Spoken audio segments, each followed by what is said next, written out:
Everybody, give me 1 second so I can go and get everything situated.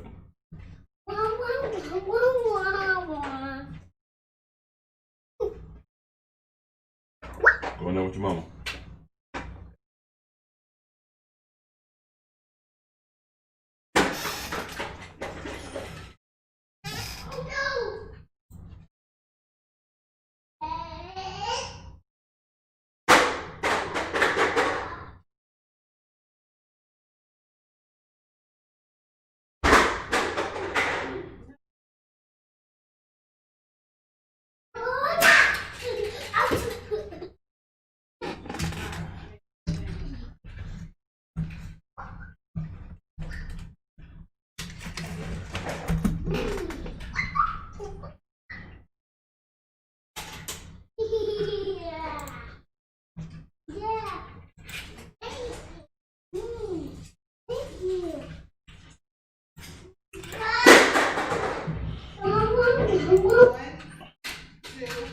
All right, here we go, and we are live. This is Travis Witherspoon from Carter Cow Capital, Carter Cow Trading on Instagram, Carter Cow Trading on Facebook, Trade with Travis on YouTube. I hope everybody's doing very well on this Thursday morning. Kind of some heavy news. A high school friend of mine ended up passing away, so rest in peace, Gary White. Obviously, I know he had some daughters, so hopefully everything's going well with them. But let's talk about what's going on with the market. Let's see what's actually happening with the overall market, see if there's any opportunity. I know that I dropped the ball on one of these overall pairs. Hopefully y'all end up taking a look at it and taking advantage of it, and we'll go over and take a look at it in a quick second. Let's go ahead and go through the disclaimer. I'm not a CTA, so I'm not going to tell you whether to buy or sell. What I'm going to do is teach you education, and from that education, you can be able to make your own informed decision. I understand that Forex involves risk. So it involves risk of being able to make money, also involves risk of being able to lose money. So please keep that in mind, and understand that past performance is not indicative of future results, which means that if you end up making money yesterday, it's not promised that you're going to end up making money today. So with that being said, showing myself onto the screen, you can see me on obviously, you can see me on Instagram right now. Hopefully, everybody's doing very well. Good morning. You can see me on YouTube. Hopefully, everybody is doing very well. Good morning. And also, now you can see me on Facebook. Good morning, everybody. Hope everybody's doing very well on this Thursday morning. So, what's happening right now? We look at the voting process. The voting process is not done yet, but we see that Biden has a chance of being able to be the new president-elect for the United States. And what is that doing to the overall market? We see that we're seeing a little bit of U.S. weakness when it comes down to pairs, and we're seeing a lot of stock strength. So we have to be able to go through and take a look at that as a overall pair and be able to go through it. So let's take a look at it from here. As we're looking at it right now, we can see that the Bank of England end up having their monetary policy statements. They end up having their vote cut and everything else like that. All that end up being negative for the overall news. We had a European Commission release of economic growth and retail sales that actually ended up coming up negative for the Eurozone. But it didn't affect them all that much. If you look at what's happening with the overall chart, once again, because this election is still kind of drawing out, we don't have a clear direction on what's going to happen with the U.S. for strength or weakness. So we have to be able to pay attention to how the market is going to end up moving from there. We take a look at a little bit later on today. We're going to end up having an interest rate decision. We're going to end up having a press conference and everything else like that. We need to pay attention to a little bit later on today. Typically that happens right around 2 o'clock. It's showing like it's going to end up happening right around 3 this time and 3:30 respectively with the press conference. So remember, anytime that Jerome Powell ends up speaking, then the market will end up moving. Anytime that Jerome Powell speaks, the market moves. It always happens. So we have to keep that in mind. We may see a little bit of weakness when it comes down to the U.S. dollar, at least starting off.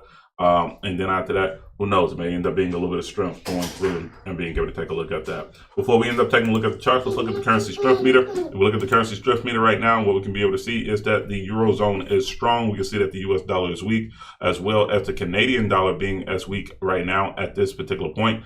Yesterday, when it came down to the overall movement. Remember, we were very stagnant because we didn't know what was happening. But remember, anytime that you have anything that's condensed like this, you really have a breakout that ends up happening. That breakout has been towards the Eurozone's favor, somewhat of the pound's favor a little bit after that. But take that with you. But not as much when it comes down to movement from now. Let's take a look at the big three. Remember the big three. If you have not been with us before, the big three is being able to look at what's happening with the U.S. dollar, what's happening with gold, and after that, what's happening with the Japanese yen. We end up talking about being able to get into gold for its buying. If you end up getting into gold for its buying, congratulations. Quite frankly, you made a heck of a move because the market went down to, I think it went down to 1889.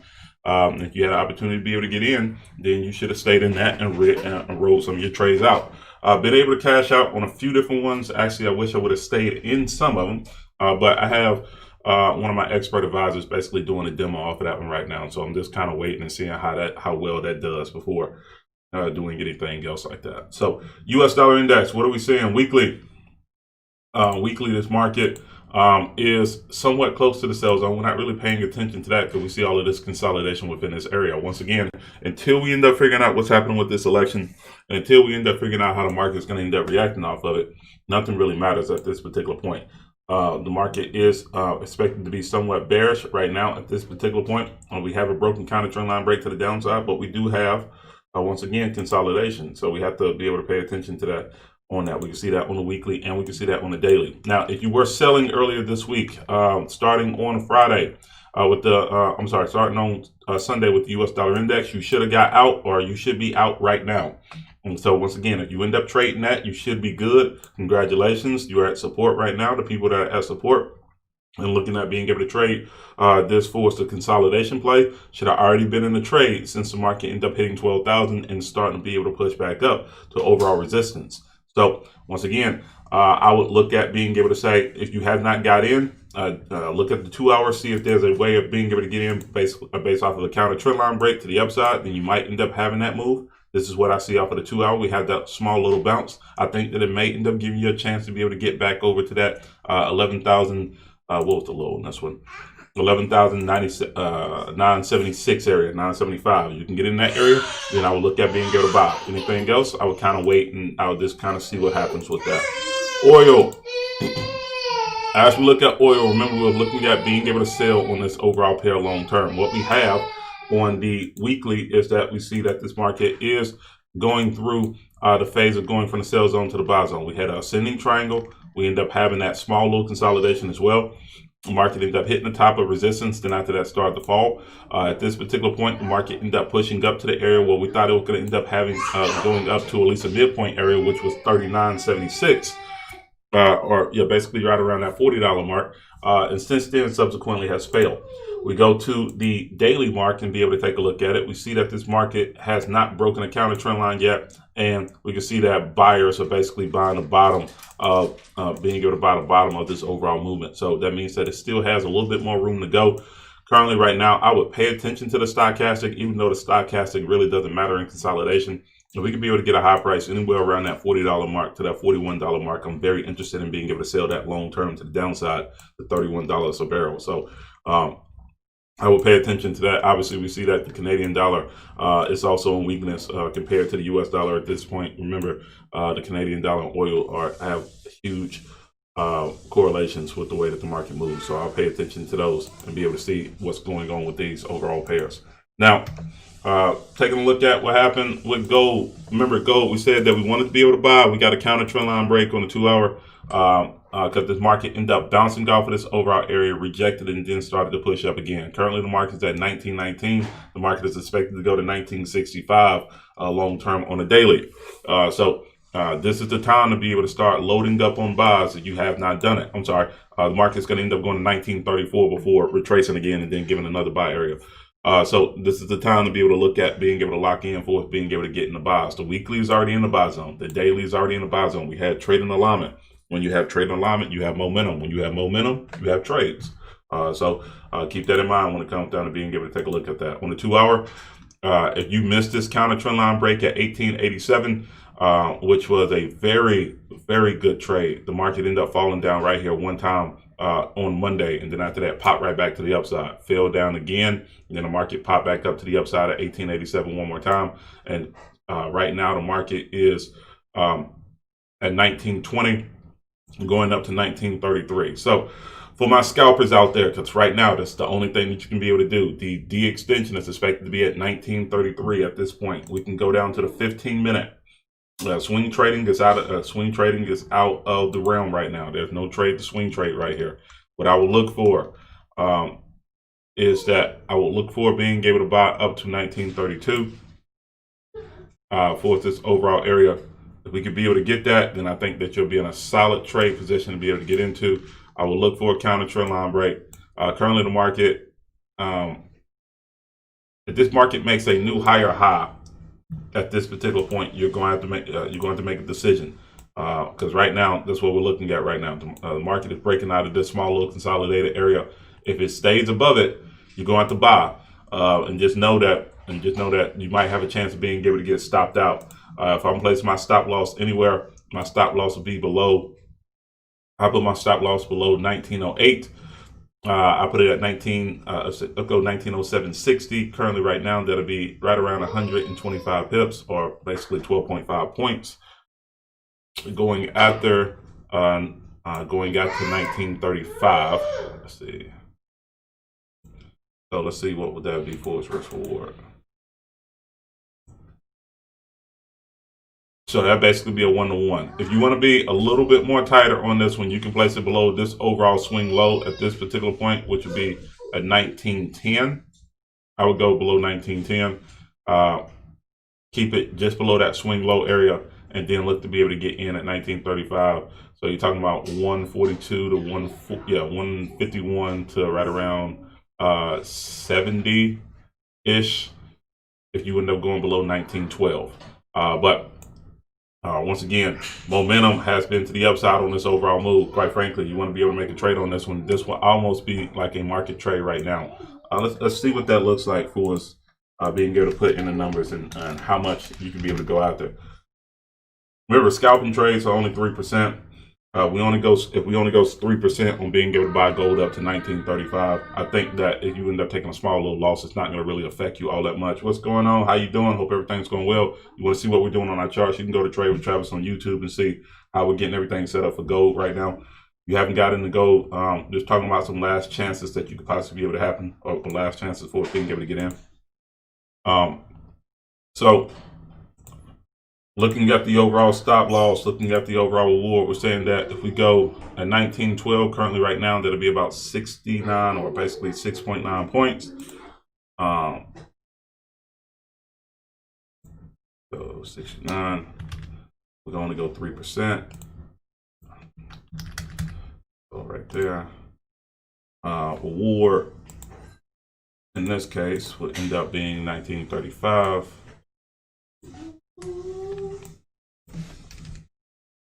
It has to maintain above that overall resistance. It has to break that resistance from 1920. If that does happen, then we're in. If not, then we'll wait for a lower price.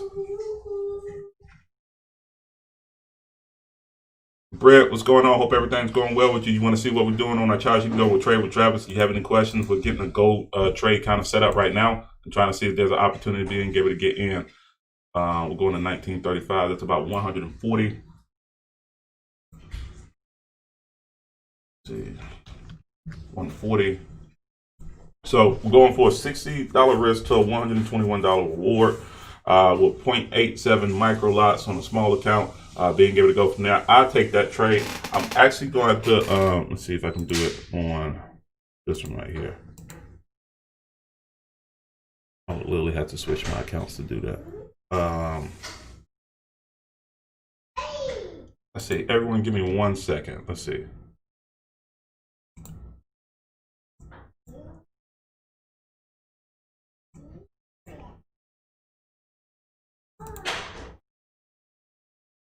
All right. XAU, USD, USD. we're a little bit overextended. If I'm looking at Bollinger Bands and everything else like that, the market could fall, but the market could continue to rise from there. I don't think that we might have another opportunity to be able to go from there. Like I said, I'm going to take this trade. It's a small risk to be able to do it, and obviously we'll see how everything goes from there. Okay, I'm in on that one. We'll see how everything goes. I want to count down to that trade and be able to get that in. Obviously, I'm placing in my take profit right now. That will be, we go to the 2 hour. Go to the 2 hour and set that up one more time. Going up to the 2 hour D extension. The 2 hour D extension is expected to be at 1933.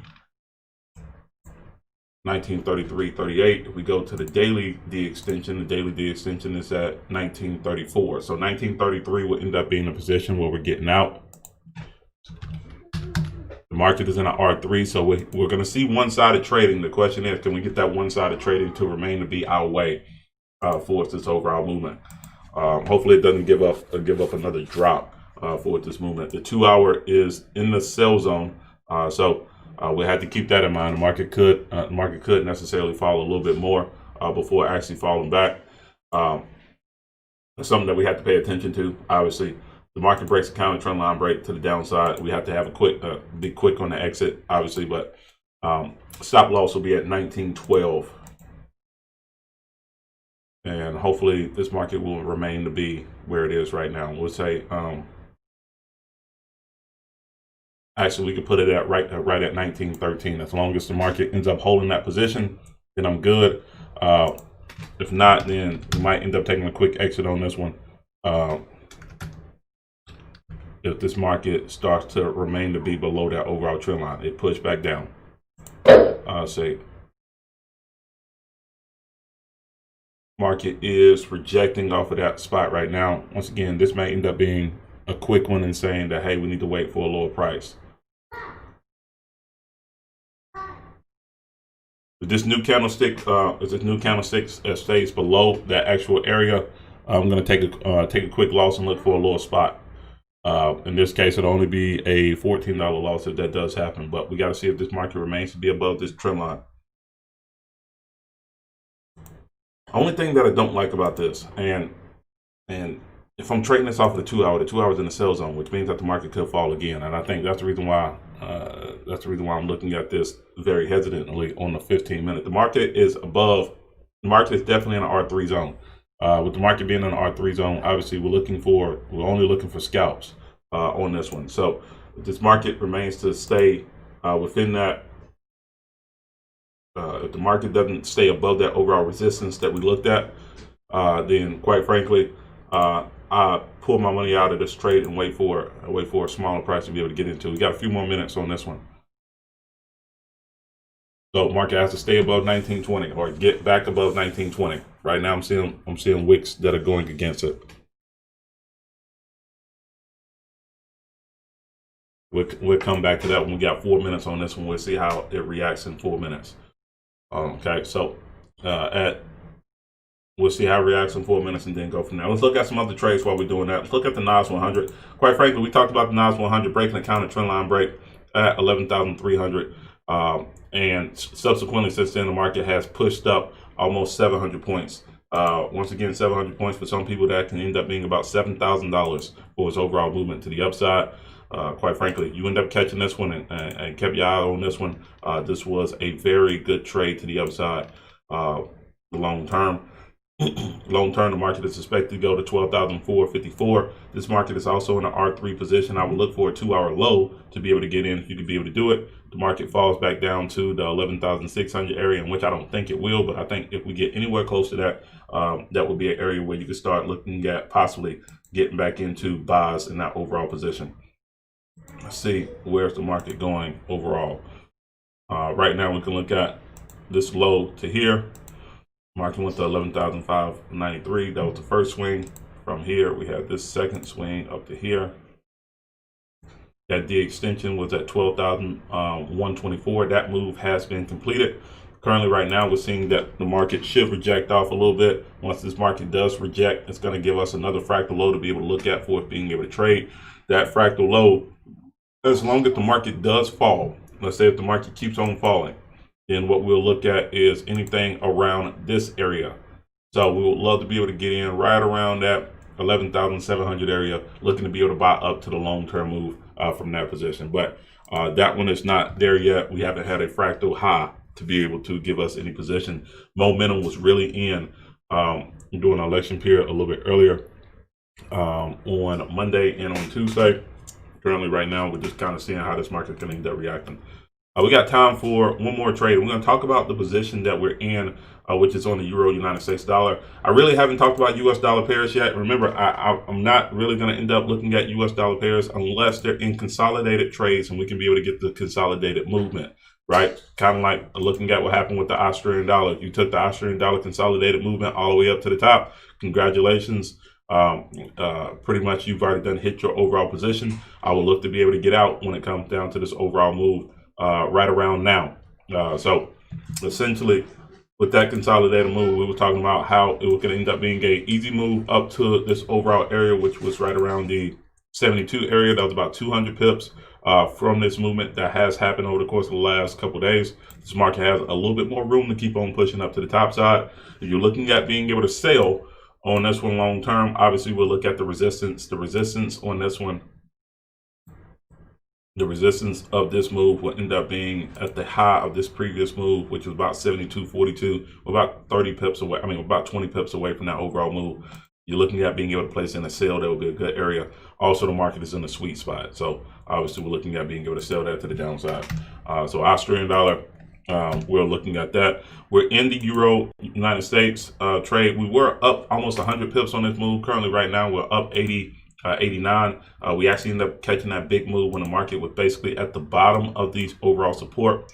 We said that this market was going to end up pushing up to at least 1.19 before actually trying to push up and trying to go up to 1.23. So we're trading the consolidation on this move. We're looking at the consolidation first before we do anything. As long as the consolidation is good, then after that, we can look at being able to buy the breakout. But right now, the only thing that we're paying attention to at this particular point is, can we get up to this area right here? If we can get up to that area, then we'll cash out. It's about a 200 pip move. So obviously that'd be about $200 inside of your pocket. Overall, not a bad day, not a bad thing for just clicking one time and just going from there. So overall, we're in that trade, not looking at being able to get out. There's no reason to be able to get out. We are looking at a outer trend line break right here. If this market breaks past this overall area right around that 1.1830 area, then we would be good for us being able to get out. And we'll go from there. So that's currently what we're looking for. We're just looking at this market that's remaining to be above that overall area. If we get that, then we're good. If not, then obviously we have to pay attention to other things that are going on to be able to hit this factor. Market since this morning has really made a, let me get off of this. There we go. Market since this morning has really made a strong push to the upside. It fell down. It fell down last night and almost hit my stop loss. Like literally. If my stop loss was 2 pips higher, hold on, what was the low? Oh, jeez. the low of the move was at 1.1602, and I'm actually happy that I fell asleep and I didn't look at that at all. We had our stop loss at 1.16. We were 2 pips away from being stopped out. Since then, the market has pushed all the way up to the upside and has moved up about 119 pips since then. That is absolutely crazy. And that's the reason why you have good equity management and try to make sure that you put yourself into positions where you're not going to end up getting knocked out of the market. I'm very happy about not being taken out of the market. Obviously, the loss that we would have had wouldn't have been all that much, but it still would have been bad. Obviously, losing at this particular rate and then waking up and seeing that the market end up pushing back up. Currently, the market is leaving the buy zone, so that means that we have a lot more push that should happen off of this move. I'm looking at this market moving up about another 60 pips. Once it moves up about another 60 pips, we'll look at being able to take the, looking at being able to get out, waiting for the market to break out, retest, and then get in again, and then be able to trade this long term. and that will be the move from there. So last thing that we end up taking a look at before we get out of here, obviously the biggest thing that we're paying attention to at this particular point will end up being what's happening with gold. We go back to gold before we get out of here. Market has broke above. There we go. As long as it stays above this 733, market remained to be above that overall consolidated high. So let's see. We'll see how well this market ends up pushing up. We got about another. Did I put this? I put the take profit. Yeah, we got about another 10 more points away from this overall move. What I'm going to end up doing, the market's at 92. I'm going to add on again. I'm going to add on one more time and see if we can be able to ride this out a little bit more from this overall position. I think that this market could push up to 8 pips, be able to take that position, and then take us out before going from there. But I am happy about the first initial spring of this move, and go from there. I'm gonna move my stop loss just a little bit above the 1913 area again. We're gonna go to 1914 now. Capture a little bit of save ourselves a little bit of money if it does drop down. But overall, that's it. We're just going to wait and see. Can this market be able to get up to 1932? If we can get up to 1932, then that would be a pretty good day just for the little scalp of a trade and being able to go from there. Obviously, looking at being able to see if this market maintains a whole 1920 is the most important thing. But obviously, we want to see how this market keeps on pushing up from there. If we get that, then that'd be good. That'd be a good start to the overall day. And we'll see how well the market kind of reacts after that. So if you like what we end up doing, please make sure. Excuse me. Sorry. If you like what we end up doing, please like the Carter Capital business page. Please make sure that you subscribe to Trade with Travis on YouTube. Obviously, we do this each and every morning from 7 o'clock to 7:30. And always, we have boot camps and everything else that's going to end up starting. We have our next Forex boot camp, and this is going to be a special one because we're going to do a lot of giveaways within this overall boot camp. We're going to go November 23rd to November 27th. Going to end up giving away an equity management chart. Going to end up giving away one of my biggest secrets and what I end up doing for scalping the market. We're going to you get that for absolutely free for being able to sign up. Also, you'll end up getting a copy of my book, Success in Forex, and being able to get that started so you can be able to go from there. If you're interested in being able to learn a little bit more from that, obviously you can go to cartercapital.com/start here and be able to sign up for that. Like always, make sure that you plan your trade your plan. I'll see each and every one of y'all tomorrow. Everyone, y'all end up having a good one. Take it easy.